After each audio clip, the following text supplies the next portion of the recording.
بەڕێزانە و کاتتان باش ئێستا قسە و باس لەگەڵ کەسایەتێکی هەرچی دەکەین کە ئەڵێن باز لەوە دەکرێت بەشێک لە قەزای خەبات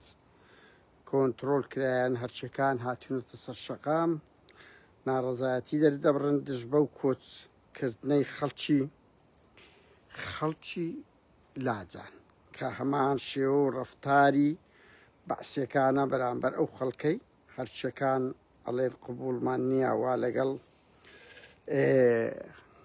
خزم و کەسوکارمان بکرێ ئەوە ئەنفالە لەو ڕوانگەوە ئێستا ئێمە دێن قسە و باز دەکەین لەگەڵ کەسایەتێکی دیاری هەرچیەکان کاک عەبدوڕەزاق هەرچی کێشێک لە شۆڕژێڕەکانی هەرچیە دەنگێکی ئەڵێن لە کەلەچین با پارتی بێ لەوێ نەک تەشقەڵە بە ئەوە بکە ئێستا جەڕەسیلۆ لێ دەین هاوڕێیان ئێستا جەڕەسیلۆ لێ دەین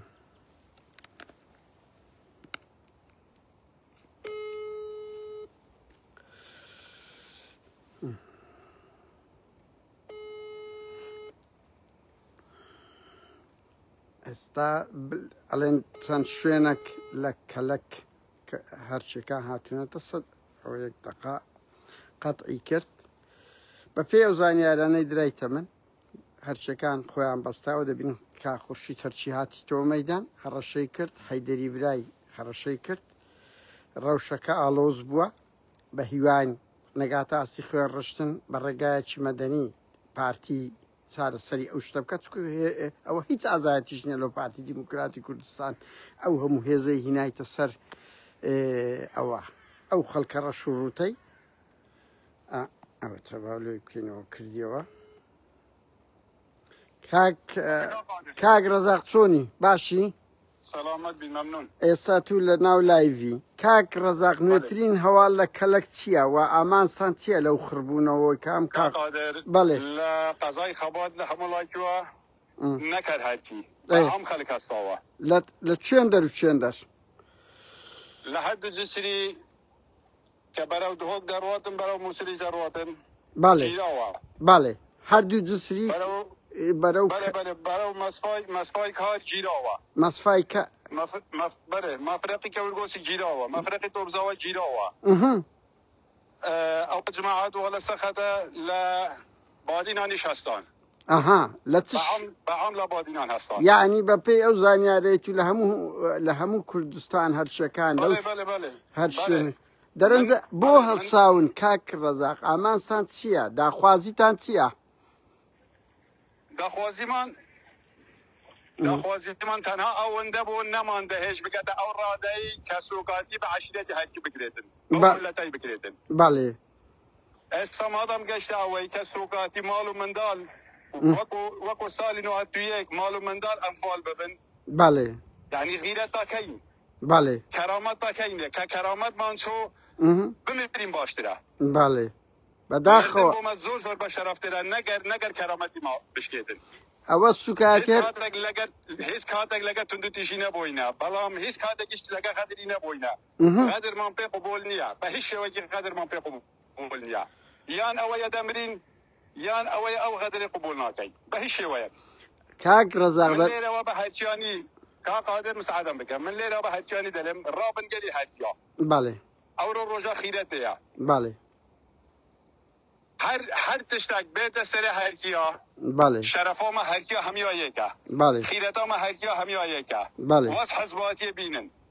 وەس حەزباتیە بینن ئەوڕۆ ڕۆژە حەزباتینی ئەوڕۆ ڕۆژە خیرەتەیە بەڵێ ئەو خوشک برایەت مە یێ لازانێ یێت ئەو ڕۆکە ئەو کارە سادە بسەر هاتە ئەم نزانی کاسە حیزبەکەن مە عیلاقە حەزباتیێدانە مە عیلاقە هەرکیاتیێدا بەڵێ مە هەرکیاتیێ وێ خۆ یەکگرتن مەوێ خۆدیتە ئەم یەکگرت بینە هەر مەوزوعێک هات بیتن ئەم یەکگرتن بینە لۆکەژی ئەم یەکگرتنین ئامادەینە ڕوحا خۆ بکەینە قوربانی بۆ برایەت مەیەت لازانی بۆ خوشک و برایەت مەیەت لازانی هەگەر کەرامەتە وان چۆ بڵە کەرامەتەمەژی بچیت هەگەر ئەو هەنە شەیدکردن بەڵامژی بینە شەیدکردن بەڵێ ئامادەینە 100 جارە ڕوحا خۆ بکەینە قوربانی برایەت مەیەت لازانی ئەوژی شەرەفۆ منە ئەوژی کەرامەتە منە ئەوژی خوشک و برایەت منە بەڵێ مادام کرامت وان شو بلا کرامت ماشي بچی مادام او ها شهید کردن به هزا که پارتی اینا سا خوش برای ملازاره برامش بین شهید کردن ما او اگر امنه هینا شهید کردن شی او مانا ما یا حیزاتی ام حیزاتی ببینین بوما به شرفیه چه چاوگم ده بره خدای خلکی چه چاو خوش برای ما ظلم لبیتا کردن برسی تینی در پدر ببن و سرمایه دوستانه ام بسو بابین به شرفیه بوما هگا ام خوبینی به اخلاقی ابو ما هکام خوبینی روح ما یالسر روح خوش کبراید ما والله والسكاتية بهمو كرد بهمو كرد سوقاتي حد سوقاتي ايش سودان حد كرامشكانه سودان او بي حميد اشتاق يعني چه قوميه ويقولي هنقول دي نفر راده سينغول كاين بيس نفر راده سينغول كده ويقولي تشك راده سينغول كده يعني زياده سيديكا بس اوانا برنامه وانا اویا کرامت هرکیا بشکنن کرامت هرکیا شی پشت خوده هیچ کسی گناه داشت کندن چون که هرکی به وجدانی نه هرکی غیرتن هرکی به وجدانن غیرت ما همین هرکیایه که ام نه کسی گشتین نه ام حسابه با کسی گن که چاوله بی قدر علمت کردن روح ما سر روح براید میاد ید لازانشی آماده این خوب که قربانی جانا ما بوسیا جانك بيد شرفها خوش كامن وبرايم بتشيدن جانا ما بوسيا من او جانا بوسيا تشاوك سبايده بري خدا ما خلقي خلق ده چه بيشته من ناويرم یک قصه بكم نكو اذا مقصده من ارازم هر كيكي حبيدن همو كرد خو اواز سكاتي هرچی بشكل كرد و اواز سكاتي هر به هرچی نیه به همو دنگ خلقك وكو صدام پارتي هزي هنا خلق در بدر دكا خو صدامش که خلچی لگون در دكرت همه شد بو شكو گمان تدانيا کا قادر از ليره دا لایفه دا از دوال همه عشیرت دادیم اگر پشگیری هرکیا نکن والله دی هرکیا سروانه بله به گمان واسه هر عشیرتک بیتن سوران و بادینا سورانی یا بادینی باش بزانن که کرامت هرکی هاتش کاندن که او کرامت سرگرد والله و بالله و تالله سر هر عشیرتکیه دبیت از هاش کاندن با همین عشیرتکی دوال همین عشیرتات کم همین شاروش که رابن کرامش کاندن بسه مادام مدید که اوه هزی وجدان نبی برانبرو خوشکو برایت مرد تینی و برسی يعني سقط النوضة بيراميد اختيار النوضة يعني شو وجدانك والله صدمة ونكية والله صدمة ونكية او كان صدام نكية باشا داخل تيان كاك رزاق يعني بارتي هيزكي منصور بازاني تي لو خلق هجار بيتكي دويك او همو بادزري برتصر او خلق هجاري دربدلي بله تنها ما بستوان امانزوان اويا دشمن عشیرت هرکیانه بله یعنی که 4 نفر هادن لاناس خوبشاندان که بیویست انفال کردن تو انفال بکی لایفت و دوائل یو این کم دوائل ما فی رخروت ما فی مروف کم بین سرخط دوائل بغداد برسید بغداد کم بله بین سرخط سر رای او ظلم الهرکیات کن سر رای ظلم الهمی کردگید کن بله دزیه کن بو کس نیه بیشیدن بس اجي بكاتن بوكاسنيا يعني اوانا دويت الزربي بهيس دهات ملت بخون كاس نويري شي قصي بكات كاس نويري داول ما في خوب كاتن وهند زياده سيديكا كده بهدا قبيل كدن دنيا بو صدام حسين ما امريكا صدام حسين تسيا جواي تشلي هات بالي اوانا هكا بويت الزربي بهيس ملت هيزي تيغناسي هيز ملتك هيزي تيغنات شو هر هيز وملت تيك شوي بله کاک رزاق سر و شکل چه دایه یعنی وضع این گولگه پارتی لخبات هزی پارتی لخبات هیا هیچ پیک دادن روی دایه کما هیواداری روی نده نخیر هشتان پیک دادن درست نبوه بله ای و لخبات لتشوی نکن یعنی بچک و هاتی نسه زاده کولانکان تانگرتیه اما بشو اخو پیشاندانه اما دکن بشوازی که مدنیانه چون ای اگه پارتی هاد انگوی گرد چون ولام دادن و شر دکرید یعنی او تا بنمونه امانستان چی یعنی سکو پارتی هزه چی زوری لدستان هیچ هزگ نیه بتوانیتن یک مندالی هرکی دستگیر بکریتن هیچ هزگ نیه بله لبره و اگر اوان هزیان هبی ایماش هزمان هیا ایما نازاره داوی هێز ناکەین داوای هیچ شتێک ناکەین بە هیوای نەبێتە شەڕ بزانێ حەدەسەکان دەگەنە چ ڕادەیەک باشە لەو دوو ڕۆژەی گەشتە هێز بەڵێ فەرموو سەردنی خۆمان هەدەبژێرین بەڵام حەسەب بۆ هێز ناکەین ئەگەر ئەوان بیانەوێتن ئەوان بە هێز جوابمان بدەنەوە ئەو کاتیش دیار دەبیتن بەڵێ کاک ڕەزاق لەو دوسێ ڕۆژە یەک دوو دانیشتنتان لەگە بارزان قەساب و ئومێد خۆشناو کردیە داخوازیوان چییە بە کوێ گەیشتن ئەو شتە لە ئومێد و بارزانان گەورەترە بەڵێ نە ئومێد خۆشنا و نە بارزان قەسابیش ئەو شتە لە دەستەوان دەرچووە لەسەرەوەی وانە بەڵێ ئەوە لە دەستەوان نیە کە قاوان بڵێ وڵای ئێمە تەداخلی تێدا دەکەین بە شێوە بەس نوێنەریانن ئەوان نوێنەرن بێگومان شێوازێکی یاسا ئەو شتەی تەواو بکەین ئەوە تەواو نابیتن بەڵێ تو ئەگەر هێزت بێت تو هەمەرت بێت تو بازێڕت بێت بۆ سەر منداڵ لە چ گوناحی هەیە ئێستا من ئەگەر من تاوانبار بم کاگە من تاوانبارم منداڵەکەم چ تاوانێکی هەیە دایکم چ تاوانێکی هەیە خێزانم چ تاوانێکی هەیە بابم چ تاوانێکی هەیە نانە بۆ گوند دەردەرکرێ وەکو سەردەمی سەدام لۆ خەڵکی گوند دەست ناپارێزن لە هیچ کەسێکی باشە ئەوانە حەساب بۆ منداڵ ناکەن ئەگەر حەساب بۆ منداڵیان کرد بە فەرموو بە چاوی خۆت ببینە دەیان کەناڵ وا لەناو ئەو خەڵکەیە کە ئاوارە دەبیتن یعنی بۆ لەبەر چێ کاگە تو حەقت لەسەر پیاوە ئەگەر پیاوە تاوانبارە دەستگیری بکە ئەگەر پیاوە عەمل قەبزی هەیە یا وەکو بڵێ لە دژی بەکار بێنە بەس منداڵێکی ساوای دو مانگە و ساڵێک و 2 ساڵ چه تاوانەکە خاوەن پێداویستی تایبەت کاکەوە من ژانم گرت چاوم بە خەڵکت خاوەن پێداویستی تایبەتە لە گوندی خۆی دەردەکرێ بەجددی مناڵە ژنە یعنی کابرا خەزمانە هەردوو قاچی پێوە یعنی تو ویجدانت ئەسرائیل ئەوە بەرامبەر غەزای کردیە ئەسرائیل ئەوەی بەرامبەر غەزای نەکردیە منداڵێک دەنا مەسعود بارزانی دەرێم فیدای کوردستانم خۆم پێ خزمەتکاری خەڵکە یعنی کەچی ئێستا وەکو سەدام وەکو داعش بەناو ئەو خەڵکەی کەتی نابا با فیدای کورد نەبیت با فیدای کوردستان نەبیت با هەرواز لە کوردستان بینێتن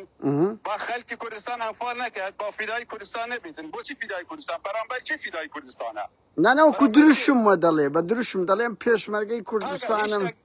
بەڵێ بە دروشم وا دەڵێت بە عملیش بە چاوی خۆمان دەبینێت چی دەکەن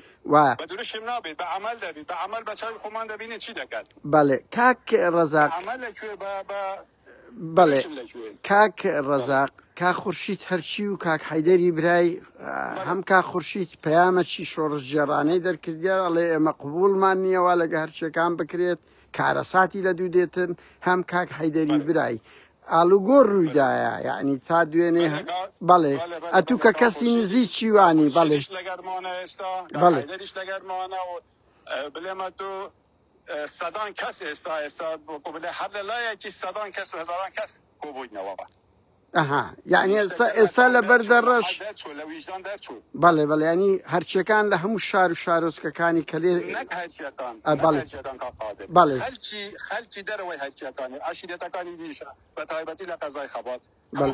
هاوسۆزن لەگەڵتان پشتگیریتن بەڵێ بێگومان ئەرچی هەموو دەنگەکە کاک ڕەزاق بە ئەمنە قسە بکەم هاوڕێیان ئەوە ڕاستە بەرامبەر هەرچیەکان دەکرێت بەڵام بەرامبەر کەرامەت یەک بێکی هەمووشمان دەکرێت ئەوە هەر تایبەت نییە بە هەرچیەکان تکایە ئێمە وە بکەین شەڕی هەرچی و پارتیە نەخێر شەڕی مەسەلەی سیستەمە لە بەرامبەر عەشیرەتی هەرچی فەقیرانە لە زێدی باو باپیریان دەکە ئەرچی هەمومانە لە پشتیان ڕابوەستین هەرچیەکان بەغیرەتن هاتینە سەجادە ئەرچی یەک بێکمانە لە میدیاکار شەرمە لە بۆ میدیاکار لە بۆ حزب لە بۆ ئەو هەموو میدیایە ئەو کەیسە گەورە نەکەن خەڵک خۆ پیشاندان نەکە خەڵک ناڕەزادی دەرنەبڕی ئەوە سیستەمە بەرەم هەرچی بەشەکن لە کورد هیچ شەڕی هەرچی پارتی نییە شەڕی کوردە لەگەر دەسەڵات شەڕی خەڵکە لە بەرامبەر پارتی بەڵێ حەزەکەم بەڵێ کاک ڕەزاق ببورن هاوڕێیان دەنگکە پچرە هاوڕێیان تکایە یعنی مەیکەنە شەڕی هەرچی پارتی ئەوە غەدرە ئەیتر هەرچەکان ئەو غەدرە قبول ناکەن ئەرچی هەمومانە لە پشتیان ڕابوەستی بلە کوێ بووە یعنی سەدام خەڵکی دەربەدەر کردیە ببورن ئەو لۆ یەکەمەوە سەدام خەڵکی دەربەدەر کردیە داعش دەربەدەری کردیە کاکە کو دەکرێتن ژن منداڵ لە گوندی باو باپیری خۆی ژەهری لۆ دەنێری های لایف دەژی نەفتەکەی لێدە دزی خەڵکی مەندیقەکە هیچ شتێکی بەدەست نییە لە ژەهرەکەی دەربەدەریشی بکەی بڵێ نابی قسەش بکەی قسەش بکەی لێ بیگری تا ئێستاکە بریندارەکانیان بۆ زانیاریتان بریندارەکانیان هەر هەموو زیندانین درای نەدادگا 15 کەسیان زیاتر چیرایە هەمووش درای نەدادگا لە کاتێک لە نەوتیشان لێدا ئەوە دەبردرێ نەوت و غاز و یعنی جیقنەکە لە بۆوانە هێلکەکە لە بۆ خۆیانە کاک ڕەزاق بەڵێ شەبەکە قەدح بوو لێرە شەبەکەی قەدح دەکەن بەڵێ من حەزەکەم لێرە بەدوو دێر وەکو بڵێ جوابت بدەمەوە بەڵێ دوایین قسەت بەڵێ یەک دوایین قسەی یەک هەرکی عەشیرەتێکی خۆش باوەڕە هەر حزبك دوو قسەی خۆش لەگە عەشیرەتی هەرکی بکە دێتە خەت بەڵێ چونکە وەکو بڵێ ڕاستە عەشیرەتەکە خەیانەتی نییە عەشیرەتەکە لەگە هەر کەسێکیدا بیتن بە پاکی لەگەریدایە بەڵێ بۆیە ئەوەش ئێستای ئەو بازەی ئێستا ئامادەدەین دلسافی خۆمانە سەردەمی دلسافی نییە سەردەمی حاشایەک درۆ کلاوات و خەیانەتە بەڵێ دواتر ئەو گوندی لازانەی ئێستا کە هەرکیەکان لێ ئەنفال دەکرێن ئەگەر کاکە پارتی ئەو گوندەیدا بیتە لازانیەکان و هەرکیەکان دەستیان خۆش بیتن با بڵێن کاکە گوندی خۆمانە پێشتر ئێوە و ئێستا لێتان دەستێنەوە بەڵام ئەو گوندە گوندی محەی ڕەحمەتیە کە بە هەدیە دایت بەڵێ ئەلۆ ئەلۆ ئەلۆ باشە بەڕێزان هاوڕێیان پارتی ملکی باوکی نییە ئەو گوندە ئەوە خاک ئەو حکومڕانیە یعنی هەدیە نییە دایکە خەڵک و ئەوە لە سەردەمی بەعس ئەو گوندە هەبووە لە بۆیان نییە دەربەدەری بکەن نە پێناوی چێ نە پرۆژەکی نەتەوەیی هەیە نە دەستکەوتەکە و ئەگە دەریش دەکرێت نابی بە زەبر و زەنگبی دەبی بە ڕێککەوتن بی لەگە ئەو خەڵکەی من بەر لەوەی دەربچم دەمەوە بڵێم ئەوە شەڕی پارتی و هەرچی نییە ناکرێ بە ناوی دەسەڵات بە ناوی خزمەتی کۆمپانیایە چکە کۆمەڵە ماڵی بارزانانی کۆمپانیەکانیان بڕیار دەدات کۆمپانیاکان کۆمەڵە کۆمپانیایە ئەوانە قازان زیان لە چبی وا دەکەن بۆیە ئەرچی هەموو دەنگەی ئازادی خوازە لە پشت ئەو داخوازی ڕەوایی هەرچەکان هاوکات دژ بە ئەنفالکردنی گوندی لاجان دەربەدەرکردنی قبول نەکرێ لە سەردەمی ساڵی 2025 خەڵکی کورد دووبارە ئەنفال بکرێ دەربەدەر بکرێ ئەوەی کرد بەڵێ کاک ڕەزاق بەڵێ بەڵێ بەڵێ هێشتان لایف دامە قەپات دەکەم ئێستا بەڵێ من حەزم لێ بوو ئەو وشاد پێ بڵێم بەڵێ فەرموو ئەو گوندەی لازان کە ئێستا 600 شتێک ماڵ دەبیتن کە لێ ئەنفال دەکرێن کە پارتی هەرچیەکان لێ ئەنفال دەکەتن خۆ گوندی پارتی نییە هەدیەی محەی ڕەحمەتیە بابی جەوەرەغای کە هەدیە دایتە هەرچیەکان بەڵێ ملکی خۆمانە تاپۆی خۆمانە لەسەر ملکی خۆمان دەرمان بکەن یعنی بێخیرەتی تاکەی قبولکردن تاکەی تا چه حدێک دوایلۆ پار بەڵێ فەرموو بە هیچ شێوازێک جێگای قبولکردن نییە کاک خۆ پارتی لە چی بوو خۆ ئیماڵی مەلا مستەفای نییە کاکە پارتی حکومڕانە حزبەکە ئەرچی ئەوەیە دەبی بە عەدالەت بی لە بۆ هەموو خەڵکەچی نەکی کۆمپانیای لا نازە بەڵێ ئەوان نەک هەر لازان و قەزای خەبات ئەوان هەموو کوردستان بە ملکی خۆ دەزانن ئازانم ئەگەر بە ملکی ئێستا بۆیان دەشتە سەر ئەگەر بە ملکی خۆی نەزانن کەس هەبووە ئێستا من ئەگەر قانونەکە بیت پێم دەگرێت لە ماڵت دەرکەم ئەوانە یعنی گوندی خۆوانە تاپۆی خۆوانە ملکی خۆوانە زێدی باو با پیرانیانە بە زێدی باو با پیرانیانە وایە ئەوە لە ساڵی 73 و 74 ئەو گوندەوان دایتە عەشیرەتی هەرکی محەی ڕەحمەتی بە پارەی خۆی کڕیا نەک بە زولم لە خەڵک بستێنێتن بیدەتە عەشیرەتی هەرکی بە پارەی خۆ بە ملکی خۆ بە داهاتی خۆ ئەو گوندانەی کڕیا تەوزیعی کردیە لەسەر عەشیرەتی هەرکی شخصێک بلێتن گوندمان داگیر کردیە لە لای عەشیرەتی هەرکیەوە تو لسر بوندی خومان و لسر ملکی خومان درمان بکی یعنی جگای قبول کردن نیه هر کسک بیتن ناتوانیتن اوی قبول بکردن پیشمان قبول نابیتن مردن حل دبجیرین بلام بیدنگی و بخیلاتی حل نابجیرین دستان ایما فیل نینا یعنی بیدنگ ببین یا بخیلات ببین ایما لواتای عشیرتی هرکی هیا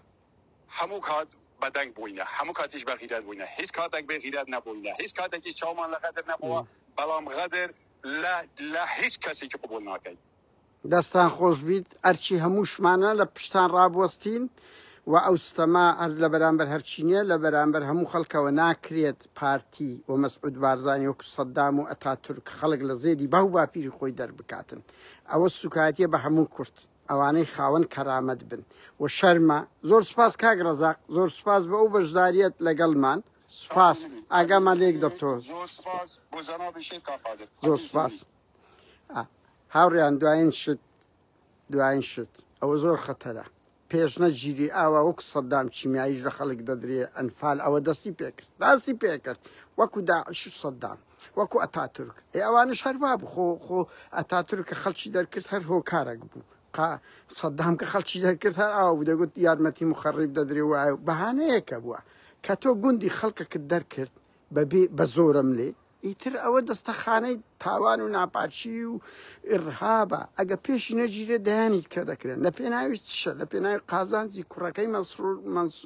مەسعود بارزانی مەنسوور بارزانیە کۆمپانیاگەی لەوێن دەرا تەعینیان ناکەن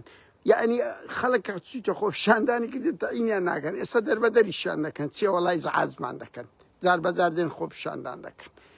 ئەوە پرۆژە قەومیەکەی مەسعود بارزانیە شەرمەزاریش لۆ هەموو میدیاکانی پارتی ڕوودا و ئاوا کوردستان 20 سال سەدام مینبەری بەناو سێبەر لە هەموو میدیانەی لە هەموو حزبانەی بێدەنگن لە بەرامبەر ئەو ستەمەی بەرامبەر گەلەکەیان دەکرێت هاوڕێیان هەرچی بەشەکەن لە کۆمەلگای کوردی و ئەو تاوانە هەرچی هەموومانە دیفاع بکەن خەڵکێک لە بۆ غەزەی هەڵدەستا دەیگوت زوڵمی لێ دەکرێت ئەوە ئێستا هاونیشتمانەکەی خود لە زێدی باو باپیری دەرەکرێت لۆ دەنگ هەڵنابڕن یەک گرتوو کۆمەڵ نەوەی نوێ هەڵوێست